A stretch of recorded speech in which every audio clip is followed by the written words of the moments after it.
Waddle and Silvy, we are live on a busy day at H.I.T.S Hall. We have free agency. We have stadium news. And we had a press conference here today with Jaylon Johnson, who finally got what he was due. And it was a long, lengthy negotiation. We were here the day of the trade deadline, and when we thought maybe he'd be gone. And then last week with the franchise tag, and finally the press conference today announcing the 4-year deal. Jaylon joins us here at H.I.T.S Hall. Congratulations. How happy are you that all this is now over? I think I'm really happy. I think now it's kind of all really hitting me. Kind of being back at home, signing, and kind of just continue to go on about life for a little bit. I think kind of numbed it up a little bit, but I think now kind of being back, being here, seeing everybody physically in person, talking about it, I think it's kind of starting to set in for me, and I think I'll really feel the emotion, I think, when the first deposit hits. How did the first deposit? Okay, so we'll go there. Do you have your eye on a guilty pleasure purchase, or have you already made that purchase? No, I haven't made it yet. So I got my eyes on a few things. What's on the list? I mean, just a few upgrades, maybe car, house. Really, that's pretty much my two biggest things, and then I would say just taking care of my family, make sure my family's out of debt, set up for success moving forward. And anything else outside of that, I think it's just all business investments. Just continue to put my money where it go in the right place, and just let the money make the money. I was going to ask, was the negotiation, did it go the way you thought it was going to go? Were you confident that you would ultimately come to this conclusion? Nah, it didn't go the way I wanted it to go since last off season. But I think for me, just one of those things where it's like, it's not always about what I want or like my plans, but just getting what I was set out to get. And I think for me, that was my biggest thing last off season. That was for me. It's going to be for me. And I think I've stayed true to that during the season, during the off season so far, throughout the negotiations. I know that God was going to put me in the right position, and God was going to give me the best opportunity to get what I wanted and what I needed. What are you most happy about the deal? Is it about the compensation? Is it about that you get to revisit the market when you're 29 years old? What are you most happy about with the deal? Definitely, I feel like the length of it, and giving me the opportunity, like you said, to get back to the market at like 27, 28. Yeah. So, I mean, just being able to do that, and then the cash flow that I'll be able to make in those 3 years, I think is pretty damn good. Did you ever think, whether it was at the trade deadline, when you were and your agent were going around, or here, did you ever think there was a time that you wouldn't be a Bear? Oh yeah, definitely at the trade deadline. I knew that. I damn near went home and started packing. I'm like, it's over. So I mean, I think at that time that was probably the only time. But other than that, I feel like I didn't think I was going nowhere. Do you feel that this shows the appreciation that you've earned? And do you feel like the rest of the league now has the appreciation for how good a football player you are? I definitely feel like that around the building, as far as just keeping me here. And I mean, I feel like it was something that was very evident that they didn't want me to go anywhere. So I think definitely being able to feel that, and now with the contract, being able to see that. And I mean, as far as the league goes, I feel like there's always something to prove. I think there's still some people out there that say, maybe he's not what we thought, or it could have been, or maybe it was too much for him. I mean, I don't know what the talks are. So, I mean, for me, I just take it as there's still a lot more to prove. I can prove myself to up the value in the next 2 years. How much do you believe, like, not only for you, but this defense, this is a young, hungry defense right now, that this defense is set out to prove to the league all that it can be this season? I'm sorry, what was the question? How much does this defense have to prove what you were just saying, that this can be a great defense? I think we got a lot. I mean, even like a lot of us said last year, it's like we knew what we had on defense, and there was no reason why we had that rough start to the season. And I think for us, it just took too long to make it click. And of course, getting some additions, getting guys healthy. I know we had a lot of guys out at the beginning of the season, especially in the secondary. But getting everybody back, getting back healthy, I think we started to play at the level that we know we can play at. But I know for this year, it's one of those things where we want to start hot. We want to come in the hottest defense in the league, not ending one of the hottest defenses in the league. So I think for us, it's just more so a sense of urgency to get out to a fast start so we're not so far in the hole. How important was it for you guys to add a legitimate pass rusher like Montez Sweat? How much impact did he have on your defense in the second half of the season? No, big impact. Pressures. I mean, just his presence. I mean, at the end of the day, you got to slide to a guy like that. You can't leave him on an island against a tackle like that, or not even like that, just a tackle in the league. I think it's just one of those things where it's like he just brings a certain physical element, and then his production, I feel like athleticism, his body frame, I think he just poses a lot of problems on offenses that allowed us to do some different things that we couldn't do before. Can you talk to us about your growth inside of Matt Eberflus's defense? Because if I remember correctly, maybe at the very, very beginning, it wasn't as smooth as maybe you had hoped or they had hoped. And then ultimately, you showed everyone what you were capable of doing. I'll talk about my growth in the defense. I mean, I feel like for me, it's one of those things where it's like, change is never easy. So, I mean, I feel like I can't just say that it was tough for me to be in the defense. I think it's more so the system and the H.I.T.S principle and just the way, in a sense, the attitude that they had, I would say, coming in and trying to instill that into us. And I mean, I feel like, quite frankly, a lot of our team was new. Mm-hmm. So I think for me, it was one of those things where I already had a regime, I already had something I was used to, and now it being switched was something I had to transition to. Of course, that wasn't easy, but as far as actually playing and executing in the system, I feel like the system's always been, fairly simple for me. It's just going out there. I think for me, just as I've gotten older, as I've had more snaps in the defense, kind of knowing what routes I can jump, kind of some things I can take some risk on, or routes just reading route concepts, whether it's seeing two, if two does this, kind of finding some different tricks in myself that I feel like I can do. Because, I mean, the way that I play the defense, not everybody's going to come in and be able to play it that way because they don't see things how I see things. So I think just for me, just being in it and having more turns and having more reps, because, I mean, I'm a sticky coverage type of guy. So, I mean, even when it is zone, I'm trying to play it as tight as possible. I don't want my zones to be too leaky or things like that. So I think for me, it's just was kind of finding different sweet spots to kind of be aggressive on things or kind of play a little tighter on things. And I feel like I got real comfortable with things this previous season. Jaylon Johnson joining us. It's Waddle and Silvy on the home for the Bears, ESPN 1000. He loves you, Matt Eberflus. We do the Matt Eberflus show. Mm-hmm. So, like, what you were just talking about, getting involved in the H.I.T.S principle, what was that like, building that relationship? And do you feel like you have this great bond now with Matt Eberflus?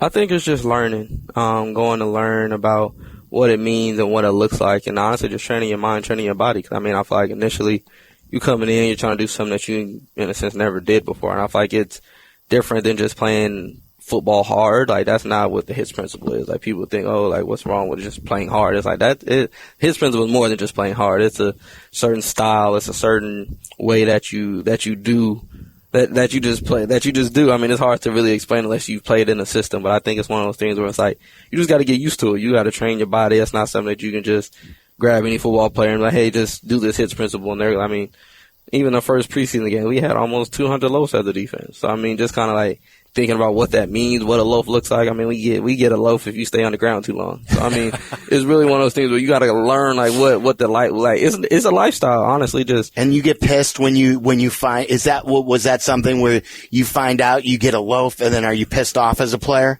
It depends on what the loaf is. I feel like sometimes it's like we try to justify it as players, honestly, just like, coach, we really thought that was a loaf, but I mean, sometimes depending on how many you get, it's like, man, that ain't it. Like, ain't no way I had 15, 20 loaves. But, I mean, after a while, you kind of know how to, you start adjusting. You start, okay, well, if I take two more harder steps, or if I do this, I mean, you kind of just you just learn it a lot better. I mean, even when you're in it, it's just something you get accustomed to doing. So, I mean, I feel like, really for me, I just got used to it. How do you think things will change in the back half, if at all, without Eddie, and now Kevin Byard is going to be one of your safeties? I mean, things are going to change because, I mean, no matter how good of a player he is, he's not who we're used to communicating with. So, I mean, especially for me, me and Bojack have a way of communicating that isn't just going to be mimicked the same way with Kevin Byard. But I know he's definitely a high-level guy. I know he has a level of IQ, a level of intelligence about the game and what he goes about. I mean, I've watched him for long time since I came into the league. So I know he's definitely going to come in and fit in right. I think it's just more so of getting that time in and being able to communicate, see how he sees things. I mean, like I said, me and Eddie been playing together for 4 years, so we definitely seen some things together. We can definitely talk. I mean, certain things, I mean, is a little unorthodox, or I'll kind of tell him, hey, you take this route, I'm going to take this route, when that may not just be exactly what the coverage calls for. So, I mean, different things like that allowed us to play fast, allow us to kind of play ahead of the game a little bit, that I think has to restart with Kevin, and now just going about and saying, hey, how do you see this? How do you see that? If I give you this sign, hey, help me out on this, because I'm seeing this. So, I mean, just going through that and getting comfortable, but I don't think it'll take long at all. Did you prove the critics wrong that you can grab interceptions? Yeah, I mean, I guess so, yeah. I mean, I don't know. I thought it wasn't a thing where it's like he couldn't. I think it just he hasn't. So, I mean, I think for me it wasn't about the ability. It was just getting it done somehow, some way. So I think for me it was one of those things where it's like, maybe I have to play off coverage a little bit more. Maybe I have to kind of make things look a certain way. And there was plenty of times throughout the season where it's like I'm seeing a formation, or I hunt certain formations, I hunt certain looks. And it's like, if you run that route, I'm going to take it. So, I mean, I feel like for me it was one of those things where it's like I got a few of those opportunities, and then some of them I just was in the right position at the right time. I feel like that's a big thing, too, that people don't really account for. And I feel like for me, I've never had a tip pass interception where it was just like a gimme. It was like, nah, all my picks were legit, being in coverage. Yeah, like earned interception. So it's like I ain't never had a ball bounce off a receiver's hands and fall into my lap. So I mean, I feel like a lot of people get picks like that, and it's like, okay, like, yeah, he has all these interceptions, but it's like, he was trailing by 2-3 yards and got lucky and got an interception. That hasn't happened for me. So I feel like just continue to find ways to get to the ball, continue to find ways to study film better to allow me to jump a few routes or to kind of be a little more aggressive in certain coverages. I was very impressed, and we were reading the Twitter, and I talked to a couple reporters upstairs. We weren't there. We had an event down the hall. You volunteered in your press conference about that you have seen a sexual addiction therapist. Mm-hmm. Why was that important for you? This is this big day. Right. You're getting a contract extension, mm-hmm. and yet you're volunteering how vulnerable you are. Mm-hmm. Why was that important to you? First and foremost, I can't glorify God without being low. I think for me, that was one thing where it was like, he can only work when I allow him to work, and he does his best work when you're in the dark. So I think for me, it was just about being open about being in the dark. I mean, I feel like people put athletes and people on who get these contracts just like on this pedestal of they're exempt from life. And it's like, nah, like, we go through things. Like, I know I go through things. Men go through things. Black men go through things. And I feel like it's one of those things where it's like, I don't want somebody who looks like me. I don't want black men around the world. I don't want men around the world, around the country, to feel like they can't talk about their problems, or feel like they can't go and seek help. And I feel like for me, it's something to be said, I think, about being vulnerable. I think about being real and honest with yourself when you know you have a problem, no matter what the addiction is, no matter what the help it is that you need. We all need help, whether it's drug addiction, alcohol addiction. I mean, there's plenty, the list goes on. So, I mean, I feel like just one of those things for me is like, I just want to set the tone to where it's like, nah, like, I have a problem. I was vulnerable, I was open, and I got help. And I'm different than what I was before. And I feel like, too, it's like just allowing God to do his work in me. And I feel like I've just grown tremendously in my faith, continue to stay strong in him. And I feel like even throughout the season with the contracts, it's like, contracts at least my worry. Like, I have a whole bunch of other stuff I need to fix within myself. So it's like, even getting the money, if I don't fix this problem, it's like, what the hell am I going to go do with this money? So I think for me, it was like, nah, I need to build my inner man up. I need to build my spirit man up before I walk into this position of money, this position of being on a certain pedestal. People look at me a certain way. People expecting me to be certain things. And it's like, if I'm not secure in who I am as a man completely, then I feel like I would be doing myself a disservice. It's a great show of leadership. Mm-hmm. Does that extend into the huddle as well? Are you one of the more vocal leaders as one of the best players on this team? Mm-hmm. Are you a vocal leader to begin with, and is this a sign that maybe you will become an even greater leader for not just this defense but the entire team? Right. No, I'm definitely a vocal leader. I think it's one of those things where it's like, I'm not a big rah-rah guy. Like, I'm not going to be the one gathering everybody up before the game and just giving this rah-rah Ray Lewis type like motivational speech. I'm not that type of guy. But the guys that do know me know that I speak up. I'm going to say what I think. I'm going to hold guys accountable. I'm going to do what I need to do and speak when I feel like the time is necessary to speak. And I feel like for me and the team and the defense, I mean, they know my personality. If anybody's going to say something, they know it's going to be Jaylon. So I think for me, just kind of staying in my lane, just continuing to stay true to myself, continue to be a leader, I mean, I've had open and honest conversations with plenty of the guys on defense, whether it was the D-line, linebackers, I mean, secondary, of course. I think it's one of those things where it's like even the secondary, we pray every day after practice, and it's like just kind of giving each other, whether it's daily devotional books or whatever, but just continue to grow up closer to one another just outside the game of ball, because I feel like that's when you really start clicking, and that's why, in a sense, Eddie's departure hurt so much, because it's like, dang, we just was building, working together, being vulnerable with each other, building each other up, sending each other devotionals, talking about God, talking about our spirit, talking about things we had to overcome in our life, and then now he's gone. It's like, dang, now I gotta call it, yeah. The business aspect of the league jumps up and gets you every now and again. No doubt. You know how important something like that is to do at the podium, or what you're doing, like on the home of the Bears. Mm-hmm. Someone who's driving in their car, and I talk about mental health all the time, that I talk to a therapist regularly, that someone like you to say that could help one person, 5 people who may not ordinarily seek help, but someone standing up there on one of their biggest days to be vulnerable like that, you could help other people. No, that's what I do it for. I mean, at the end of the day, I'll be wrong if I just kept my scars to myself. And what we say in the D room is share your scars. Like, you go through things, or if you got burnt on a route concept, tell the guys, hey, I got this double move over here. Make sure you watching out. So, I mean, I feel like the same thing goes on in life. It's like, hey, I'm going through this. Make sure you're taking the steps not to go down this path. So I feel like for me, whether I know the person or if I don't, if it's one person, if it's 1,000 people, I feel like for me, if I can help somebody not make the same mistakes I did or get out of it earlier than I did, I feel like I'll be doing something really good. I feel like that's our purpose on this earth. I feel like it's to serve one another. So if it's sharing my scars on the podium, then that's what I got to do. Have you talked to Justin at all? Yeah. I talked to him, I want to say last week, or maybe, about last week, I think it was. What is his mindset right now? I mean, honestly, I feel like we didn't even talk about that, honestly, as far as like where the whole situation is. I just checked on him. It's funny you say that. We talked about some devotional stuff, talked about some fake stuff. And then, I mean, just told him just keep your faith in the right spot, and where you're supposed to be at, you're going to be at. And if that's here, if that's somewhere else, just keep your faith right. Just keep your eye on God, and God is going to take care of you. I was going to say, you got paid, rightfully so. Mm-hmm. Ryan Poles still got a bunch of money left. Mm-hmm. If you were to advise him what we need to add this free agency period, what would you tell him? I would say some offensive weapons for sure. I feel like, it's one of, because it's like, I feel like we definitely have some pieces that on offense that we can definitely build around.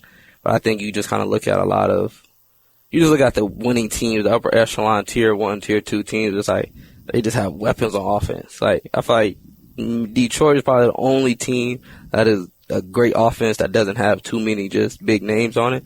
I think everybody else has Pro Bowl, all pro offense guys everywhere on all levels. I mean, I think just for us, I think that's the next step, I think, to really get into that contending team, is having real offensive weapons and just big names. I feel like that's a necessity in today's game. Speaking of that, I know you don't fear anybody. Who's the toughest cover in the NFL? Toughest cover. I'll probably say Tyreek Hill. Speed. Yeah, it's nothing. I mean, it's nothing not too like much you can do about it. Yeah, I mean, I like a lot of receivers, but it's like, as far as the toughest to guard, I'll definitely say Tyreek Hill. Who's the best route runner? Route runner. I'll probably either say Devontae or Keenan Allen. Okay. Devontae Adams has always been one of the sweetest route runners in the last decade. No doubt. And then you mentioned the car. Mm-hmm. What do you have your eye on? What do I have my eye on right now? Sheesh. If I say a Rolls Royce. Ooh. Yeah, that's what I've been looking at. Well, what did you think he was going to say? A minivan? He just got paid. Yeah, Go live. Yeah, you went to the top. Yeah. That is great. No doubt. Hey, congratulations. Yeah. It's such a great story. And keep doing your thing. Yes, sir. Thank you for joining us. Appreciate Thanks, you. Jaylon. There you go. It's Jaylon Johnson. It's Waddle Silvy. We are at Hallis Hall. More Bears conversation coming up next.